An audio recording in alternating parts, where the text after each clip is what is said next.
ये है तेरे करम, कभी खुशी कभी गम, ना जुदा। एक ऐसी अदाकारा जिनमें ना ग्लैमर था ना डांसिंग स्किल, फिर भी वो बॉलीवुड इंडस्ट्री की नंबर 1 एक्ट्रेस की कुर्सी पर जा बैठी।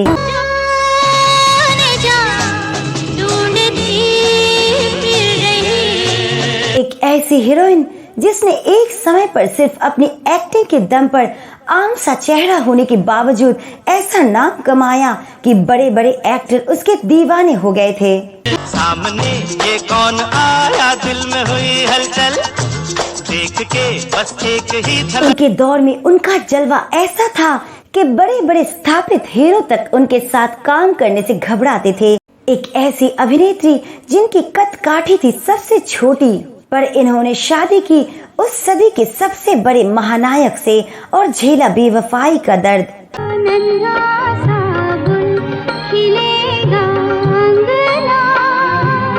लेकिन क्या आप जानते हैं कि महज 14 साल की उम्र से देश के चोटी के निर्माता निर्देशकों की फिल्मों में लीड रोल निभाने वाली ये अदाकारा किसी फिल्मी परिवार से नहीं थी। क्या आपको पता है कि कभी पर्दे पर शांत और सुशील दिखने वाली ये अदाकारा आज सबसे मुंहफट और झगड़ालू शख्सियत के तौर पर बदनाम है।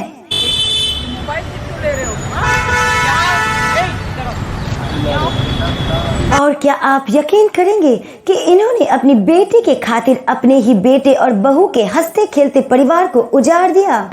सारा दोष मेरा ही है बेटी, मैंने तुम्हारे साथ बहुत ज्यादती की है। तो कौन थी ये अदाकारा? कैसे शर्मिला टैगोर ने इस 15 साल की अभिनेत्री की जिंदगी को बदल दिया, जिसकी वजह से वो बन गई थी गोल्ड मेडलिस्ट? क्यों आज भी लोग इन्हें बॉलीवुड की सबसे प्यारी लव स्टोरी का विलन मानती है और इन्हें घमंडी और अड़ियल औरत मानते हैं? आखिर क्यों इस अभिनेत्री ने अपनी बेटी के प्यार में अपने इकलौते बेटे की शादीशुदा जिंदगी को पहुंचा दिया तलाक तक? जानेंगे और भी बहुत कुछ। आप बने रहिए हमारे साथ वीडियो के अंत तक।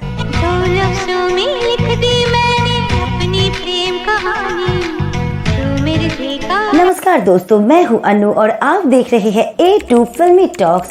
दोस्तों, आप समझ ही गए होंगे आज की इस वीडियो में हम बीते दौर की गुड्डी और मिली के नाम से मशहूर सुपरस्टार अभिनेत्री जया भादुरी उर्फ जया बच्चन के बारे में चर्चा करेंगे। आगे बढ़ने से पहले आप हमारे चैनल में नए हैं तो चैनल को सब्सक्राइब जरूर कर ले ताकि आपको ऐसी और जानकारी मिलती रहे।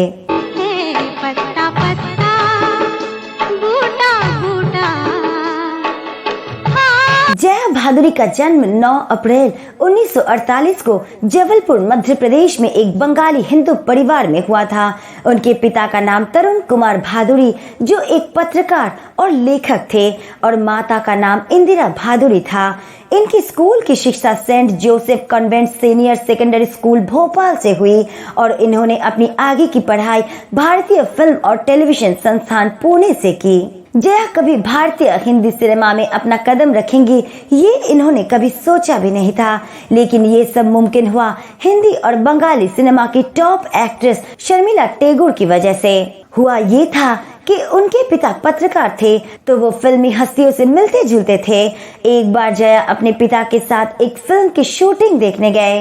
यहाँ उनकी मुलाकात शर्मिला टैगोर से हुई। जया देखने में खूबसूरत थी, वो सादगी से भरी थी। शर्मिला ने जया को देखकर फिल्मों में आने को कहा। उस समय फिल्म निर्माता सत्यजीत रे अपनी एक फिल्म बना रहे थे जिसमें उनको एक अलग तरह की चुलबुली लड़की की तलाश थी।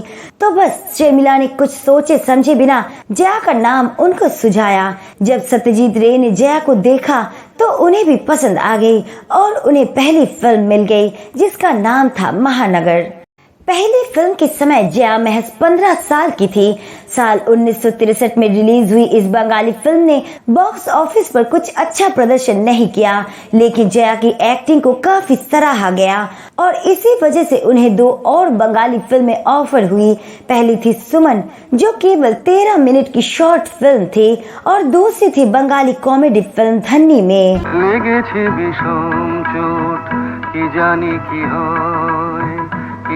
इसके बाद जया ने एक्टिंग की बारीकियों को सीखने के लिए भारतीय फिल्म और टेलीविजन संस्थान पुणे में दाखिला ले लिया। यहाँ जया ने कई स्टेज शोज किए।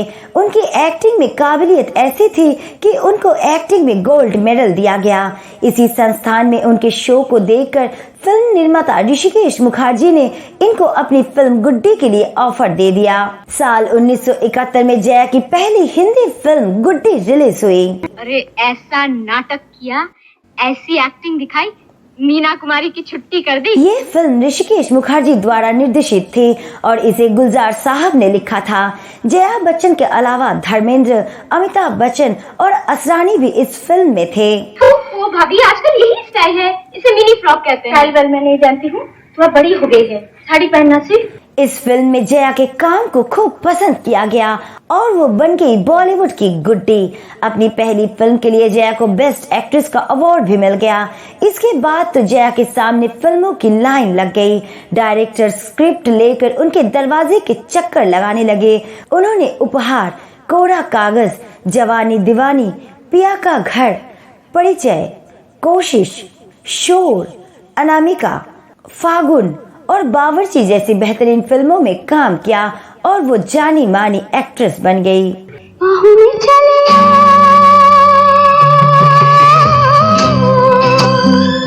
साल 1972 में जया और अमिताभ बच्चन एक फिल्म बंसी और बिरजू में नजर आए। ये वो दौर था जब अमिताभ बच्चन संघर्ष कर रहे थे। इस दौरान अमिताभ बच्चन को फिल्म जंजीर के लिए कास्ट किया गया। उस समय तक अमिताभ बच्चन की लगातार 12 फिल्में फ्लॉप हो चुकी थी और जनता के साथ साथ अमिताभ बच्चन को भी भरोसा हो गया था कि वो हीरो बनने के लायक नहीं है। और ये वही समय था जब उस वक्त की सभी टॉप एक्ट्रेस ने इस फिल्म के लिए अमिताभ बच्चन के साथ काम करने से साफ मना कर दिया था। तो उस समय जया ही थी जिन्होंने अमिताभ के साथ काम करने के लिए हाँ कह दी थी। इसके बाद 1973 में जया ने जंजीर में अमिताभ बच्चन के साथ काम किया और अमिताभ बच्चन की किस्मत बन गई। यारी है ईमान मेरा, यार मेरी जिंदगी, यारी है ईमान मेरा। अमिताभ ने जया को अपने लिए लकी मान लिया। ये फिल्म उस दौर की ब्लॉकबस्टर फिल्म साबित हुई और यही से अमिताभ बच्चन को एंग्री यंग मैन का टाइटल मिला। जब तक बैठने को न कहा जाए शराफत से खड़े रहो। ये पुलिस स्टेशन है, तुम्हारे बाप का घर। हालांकि जया और अमिताभ फिल्म बंसी और बिरजू से ही दोस्त बन गए थे और बावर्ची फिल्म की शूटिंग के दौरान अमिताभ बच्चन अक्सर जया से मिलने आया करते थे। उनकी इसी दोस्ती को देखते हुए राजेश खन्ना ने जया को अमिताभ बच्चन से दूर रहने के लिए कहा, क्योंकि वो ऐसा समझते थे कि अमिताभ बच्चन बॉलीवुड में अपना फ्यूचर नहीं बना पाएंगे। इस बात पर जया राजेश खन्ना से नाराज भी हो गई थी, लेकिन जया को अमिताभ बच्चन पर पूरा विश्वास था कि वो एक दिन सबको पीछे छोड़ देंगे। लुटे कोई मन का नगर बन के मेरा साथी, कौन है वो? इसके बाद अमिताभ ने जया के साथ फिल्म अभिमान में काम किया और ये फिल्म भी बड़ी हिट हुई और अमिताभ बच्चन का करियर चल पड़ा। तेरी बिंदिया रे, हाय हाय तेरी बिंदिया। 1975 में अमिताभ बच्चन जया के साथ 2 फिल्मों में काम किया, चुपके चुपके और शोले। और शोले ने अमिताभ बच्चन को बड़ा स्टार बना दिया। ये दोस्ती नहीं तोड़ेंगे। जया ने जंजीर, अभिमान, फिजा, शोले, मिली, कोई मेरे दिल से पूछे जैसे कई शानदार फिल्मों में काम किया। उस राक्षस के बारे में बताकर क्यों अपनी खुशियों का गला घोटना चाहती? जया भादुरी जब अपने करियर के पीक पर थी और उन्हें लगातार फिल्मों में काम मिल रहा था, तभी उसने 3 जून 1973 को अमिताभ बच्चन के साथ शादी कर ली। दोनों की शादी भी एक शर्त पर हुई। फिल्म जंजीर में काम करते हुए अमिताभ बच्चन और जया भादुरी की नजदीकियां बढ़ गई थी और दोनों एक दूसरे के करीब आ गए थे। लेकिन तुम तो एक लड़की हो, शादी क्यों नहीं कर लेती? किससे करूं साहब? साहब मेरा थोबड़ा देखो। दोनों ने वादा किया कि अगर फिल्म हिट हुई तो लंदन घूमने जाएंगे। फिल्म ब्लॉकबस्टर हो गई, लेकिन अमिताभ बच्चन के पिता हरिवंश राय बच्चन ने लंदन जाने से मना कर दिया। उन्होंने कहा कि अगर लंदन जाना है तो पहले शादी कर लो फिर जाओ। इसलिए जया को अमिताभ बच्चन से शादी करनी पड़ी। उस समय दोनों की शादी बहुत ही सिंपल तरीके से हुई थी और शादी के बाद दोनों लंदन घूमने गए। दोनों खुश थे क्योंकि अमिताभ बच्चन के दिन बदल चुके थे, पर जया के लिए शादी ज्यादा दिन खुशी का कारण नहीं रही। शादी के बाद अमिताभ बच्चन और जया बच्चन फिल्म शोले में काम कर रहे थे। फिल्म की शूटिंग के समय वो गर्भवती थी। मार्च 1974 में जया बच्चन ने अपनी बेटी श्वेता बच्चन को जन्म दिया और ठीक 2 साल बाद फरवरी 1976 में जया ने अभिषेक बच्चन को जन्म दिया। बच्चों की परवरिश के लिए जया फिल्मों से दूर हो रही थी और एक वक्त वो भी आया जब उन्होंने अपनी बेटी श्वेता के लिए फिल्म से बिल्कुल दूरी बना ली और वो पूरी तरह से बच्चों की देखभाल में लग गई। जया बच्चन परिवार में लग गई तो अमिताभ बच्चन का सफलता का सफर आसमान की ऊंचाइयों पर था।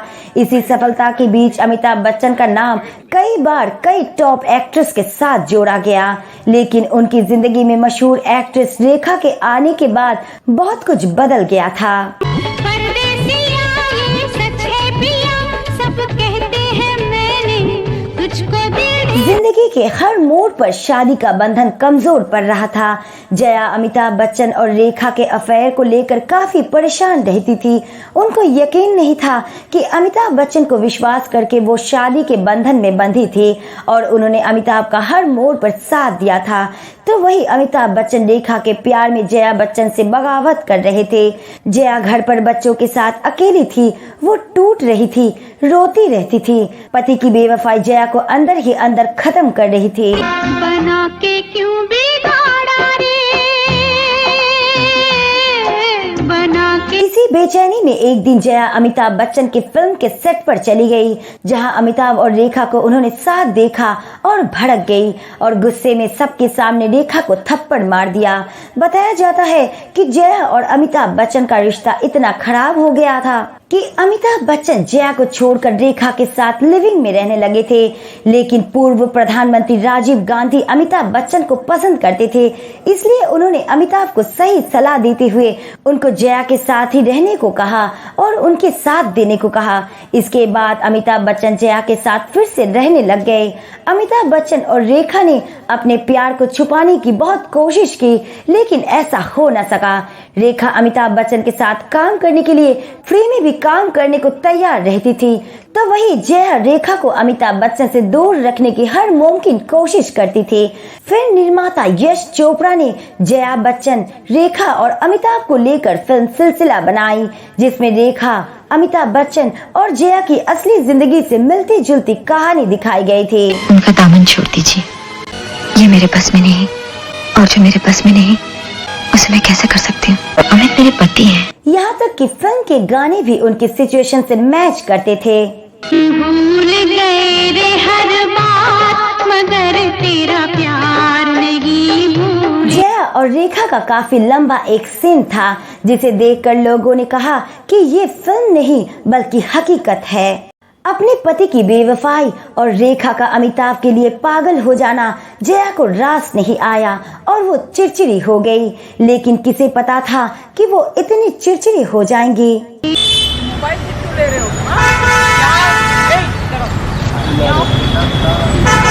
इसके बाद दोनों बच्चे बड़े हुए। जहां श्वेता बच्चन एक मॉडल बनी, तो वही उनके बेटे अभिषेक बच्चन भी भारतीय हिंदी सिनेमा में एक्टर बने। लेकिन अफसोस कि दोनों का सफर कुछ अच्छा नहीं रहा। अमिताभ बच्चन ने श्वेता बच्चन की समय पर निखिल नंदा से शादी करा दी। निखिल नंदा कपूर खानदान से ताल्लुक रखते हैं, तो वही उनके बेटे ने ऐश्वर्या राय से शादी कर ली। ऐश्वर्या राय दुनिया की सबसे खूबसूरत लड़की के खिताब से नवाजी जा चुकी है। इन दोनों भाई बहन की जिंदगी में सब कुछ सही था, लेकिन शादी के बाद वो सब हुआ इस बच्चन फैमिली में जिसकी किसी को भी उम्मीद नहीं थी। श्वेता बच्चन अपने पति का घर छोड़कर अक्सर अपने पिता के घर पर ही नजर आती, लेकिन अब इस घर में ऐश्वर्या राय बच्चन भी थी। शुरुआत में तो सब कुछ ठीक था, लेकिन धीरे धीरे ऐश्वर्या और श्वेता बच्चन के बीच छोटी मोटी बातों पर लड़ाई होने लगी। ऐश्वर्या और श्वेता की लड़ाई में बहुत कुछ बदल रहा था। घर का माहौल, घर के लोगों का बोलने का तरीका, इस सब से जया और अमिताभ बच्चन काफी परेशान हुए और उन्होंने अपनी बेटी का साथ देने का फैसला किया और ऐश्वर्या बच्चन से दूरी बना ली। श्वेता बच्चन के लिए ही जया ने फिल्म में काम करना छोड़ दिया था और अपने परिवार पर ध्यान दिया और अब अपनी बेटी के ही कहने पर वो ऐश्वर्या राय और अभिषेक बच्चन के रिश्ते को भी तोड़ रही है। ऐश्वर्या राय और अभिषेक बच्चन के बिगड़ते रिश्ते के लिए सबसे बड़ा कारण है जया बच्चन। समय के साथ साथ जया बच्चन इतनी अड़ियल और घमंडी होती चली गई कि अब हालात ये है कि उन्हें बॉलीवुड की सबसे घमंडी और झगड़ालू औरत का टैग मिल चुका है। ये जगह है ये सवाल पूछने का? नहीं आप बताइए, ये जगह है क्या ये सवाल पूछने का? आप बताइए। एक लंबे समय के बाद जया ने दोबारा फिल्मों में वापसी भी की और कुछ अच्छी फिल्मों में काम भी किया, जिनमें कल हो ना हो, कभी खुशी कभी गम, लगा चुनरी में दाग और फिजा जैसी बेहतरीन फिल्में शामिल है।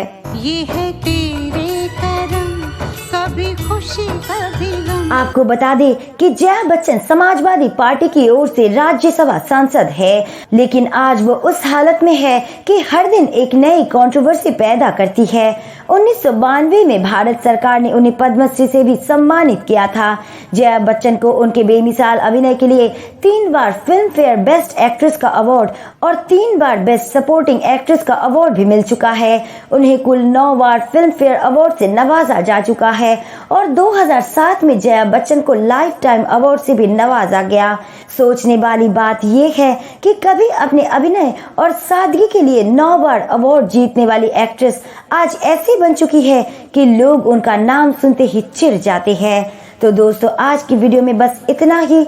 आपको जया बच्चन कैसी लगती है और उनकी कौन सी फिल्म या कौन सा गाना आपको सबसे ज्यादा पसंद है, हमें कमेंट करके जरूर बताइएगा। और वीडियो पसंद आई तो लाइक शेयर जरूर कीजिएगा।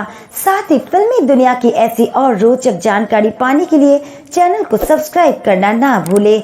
मिलते हैं अगले वीडियो के साथ, तब तक के लिए अपना ख्याल रखें। नमस्कार।